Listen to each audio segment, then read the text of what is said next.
L'amendement numéro 97 rectifié, Monsieur Dantec. Oui, cet amendement permet à l'autoconsommation collective de concerner plusieurs bâtiments, et cela même dans le secteur résidentiel.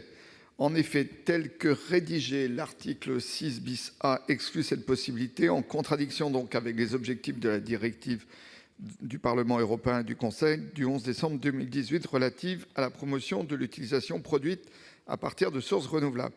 En effet, l'article 2 de la directive laisse entendre que le secteur résidentiel est traité de manière différente des autres secteurs, puisque le terme « immeuble résidentiel » est posé en alternative à l'expression « même bâtiment ». Par ailleurs, les considérants 66 et 67 de la même directive éclairent de manière précise l'intention du législateur européen, qui est de favoriser et non d'entraver le développement de l'autoconsommation collective, y compris dans l'objectif de réduire la consommation et de lutter contre la précarité énergétique. Il est donc nécessaire de revenir sur la limitation découlant de la rédaction de l'alinéa 15 de l'article 6 bis A, d'où ces précisions. Merci. L'avis de la commission, monsieur le rapporteur. Oui, Monsieur le Président, Madame la Ministre, chers collègues, la précision proposée n'est pas souhaitable, car elle s'appuie sur une interprétation constructive de la directive du 11 décembre 2018. En effet, l'article 16 de cette directive dispose bien que les États membres veillent à ce que les autoconsommateurs d'énergie renouvelable situés dans le même bâtiment, y compris les immeubles résidentiels, aient le droit d'exercer collectivement leur activité. Au demeurant, l'article 2 de ce texte ne parle pas du secteur résidentiel, comme le fait l'amendement, mais bien de l'immeuble résidentiel. Aussi, il n'y a pas lieu de penser que la rédaction du dispositif est contraire au droit européen, donc c'est un avis défavorable. Alors, défavorable de la commission. Madame la ministre, pour le Gouvernement. Merci, Monsieur le Président. Donc, comme l'a indiqué Monsieur le rapporteur, la directive ENR de 2018 restreint sans ambiguïté l'autoconsommation collective à des opérations au sein d'un même bâtiment. Donc, l'amendement introduirait une disposition contraire à la directive européenne, et l'article 6 bis A introduit en droit français une notion d'opération d'autoconsommation collective étendue qui permet de répondre à l'objet de votre amendement. Donc, je propose le retrait. Monsieur Dantec. Retiré. Retiré ? Il est retiré. Viennent ensuite 3 amendements identiques faisant l'objet d'une discussion commune. Le 69, Madame Lienemann. Oui, il s'agit toujours de l'autoconsommation collective et il s'agit d'une précision pour mettre en œuvre les engagements du plan Place au Soleil en direction de cette autoconsommation collective. L'un des engagements était l'extension de ce périmètre d'une maille électrique fine à une maille géographique d'1 kilomètre de rayon. Le Sénat avait alors simplement renvoyé un arrêté la définition de ce périmètre.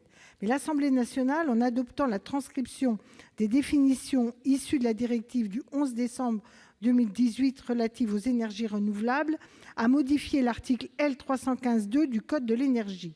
Elle conserve cependant une restriction au réseau basse tension des opérations d'autoconsommation collective qui entraîne 2 restrictions majeures. La première, cela signifie que les installations d'une taille supérieure à 250 kW ne pourront pas entrer dans le champ de l'autoconsommation collective, ces dernières injectant sur le réseau haute tension. Et le texte de l'arrêté en cours de discussion plafonne de son côté à 3 MW les installations éligibles pour ces opérations.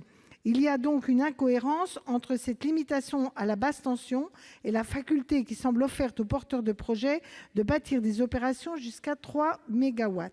D'autre part, cela exclut des bâtiments dont l'importante consommation électrique les oblige à être raccordés à la haute tension. C'est le cas notamment de bâtiments publics comme les lycées, les EHPAD ou encore certaines petites et moyennes entreprises ou les supermarchés.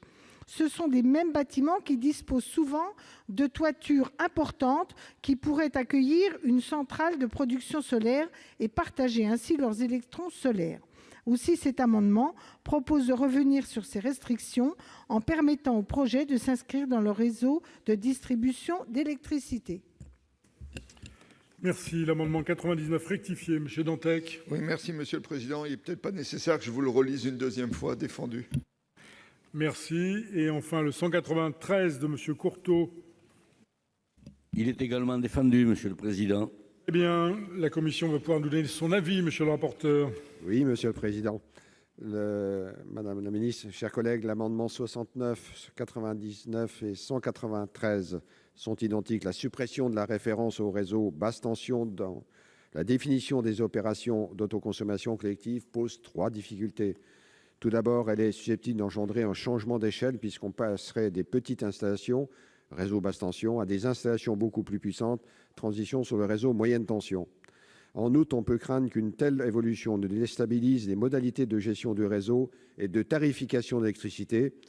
En effet, il faut dire les choses comme elles sont. On a la chance en France d'avoir un système de péréquation qui nous a permis de ne pas avoir aucune zone. L'ensemble des territoires, l'ensemble de nos concitoyens peuvent bénéficier d'électricité au même tarif sur l'ensemble des territoires. C'est une réussite française qu'on n'a pas eue d'ailleurs sur le dossier du numérique. Donc, il y a un danger énorme dans ce sens-là. Et enfin, cette modification va bien au-delà des dispositions les plus favorables à l'autoconsommation envisagées par le législateur.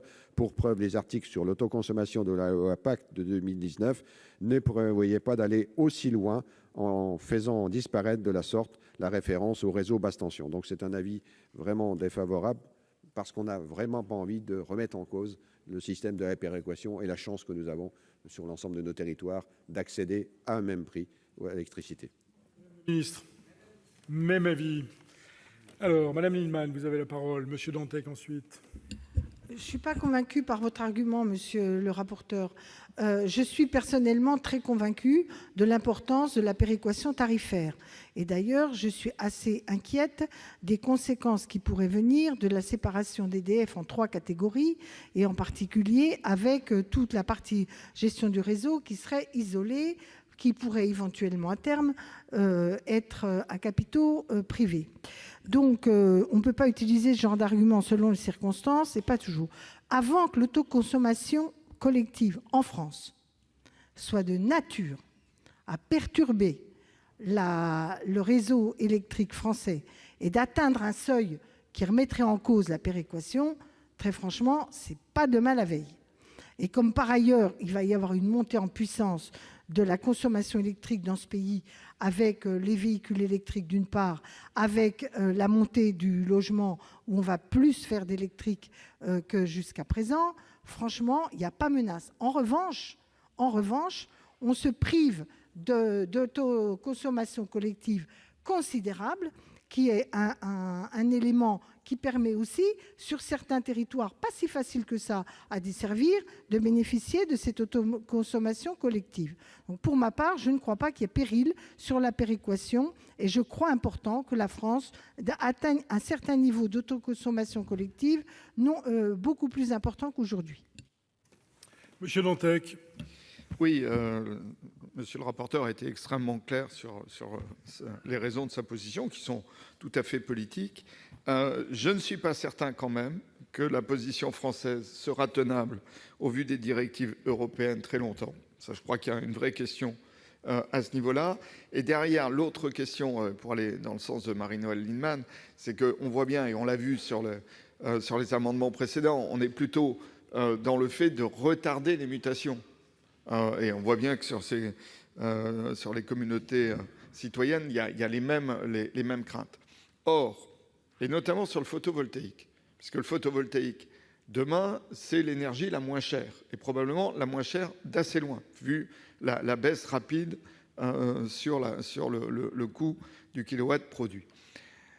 Il faut absolument qu'on puisse aussi drainer un certain nombre d'épargnes citoyennes ou de PME qui ont des toits ou de centres commerciaux vers ces investissements. Or là, on est en train de les limiter.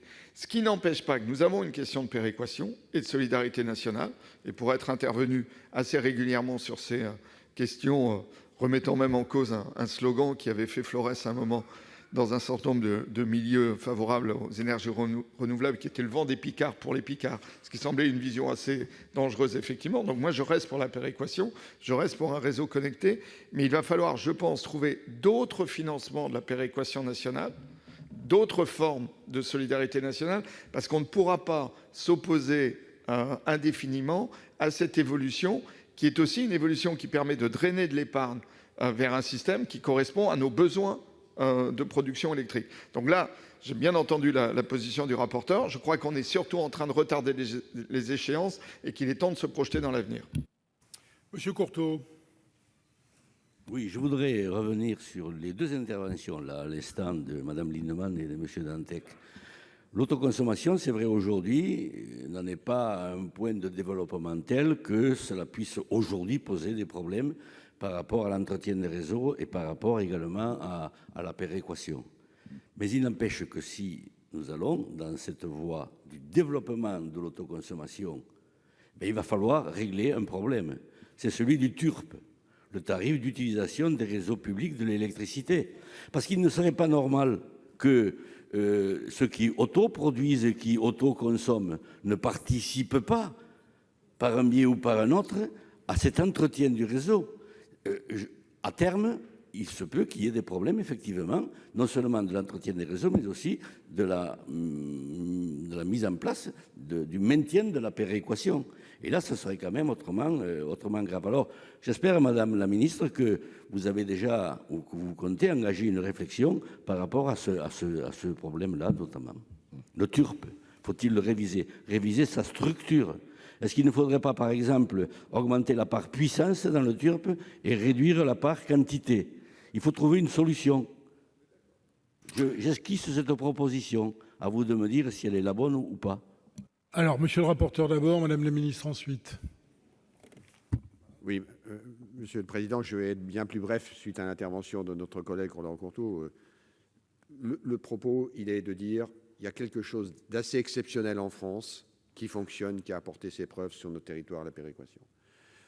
Notre propos et le positionnement de la Commission et du rapporteur n'est pas par rapport à l'autoconsommation, on y reviendra tout à l'heure, et notamment on a fait des avancées, des propositions. Donc je veux vraiment... Non, je le dis, mais... sauf si vous n'avez pas vu les amendements, ou alors si vous les avez vus et que vous ne partagez pas cette stratégie, mais je ne veux pas être plus long, je dis ne mélangeons pas tout, et surtout gardons ce qui est essentiel à nos territoires et au bénéfice des consommateurs sur l'ensemble des territoires, ce qui est le sujet de la péréquation. Madame la ministre, vous avez la parole. Merci, Monsieur le Président. Moi, je ne suis pas sûr de bien comprendre le point de vue des auteurs de cet amendement. Est-ce que vous êtes en train de nous dire, on ne va peut-être pas avoir le débat aujourd'hui, qu'il y a une évolution inéluctable et qu'il faut s'y préparer, ou qu'il y a une évolution souhaitable et qu'il faut l'accélérer? Je ne suis pas sûr de bien comprendre ce que vous souhaitez. Bon, écoutez, je pense que ça vaut la peine qu'on prenne le temps d'en parler un petit peu. Sur la proposition de l'amendement, je voudrais rappeler qu'une opération d'autoconsommation, ça s'accompagne d'un certain nombre d'avantages, notamment avec un TURP spécial qui découle justement du fait qu'elle présente ces opérations d'autoconsommation un intérêt pour le réseau d'électricité dans la mesure où elle rapproche la production de la consommation au sein de boucles locales. Donc là, on est en train de parler d'autre chose et du coup, on n'est pas dans une logique d'autoconsommation collective telle que vous le mentionnez. Ça peut faire l'objet d'une autre réflexion, mais là, on sort du cadre de l'autoconsommation collective et de ce qui justifie les avantages dont elle bénéficie. Donc vraiment, je vous propose le retrait. Pas d'autres demandes d'explication de vote. Je vais donc mettre aux voix ces amendements, s'ils sont maintenus, ce qui semble être le cas. Qui vote pour? Qui vote contre? Ils ne sont pas adoptés.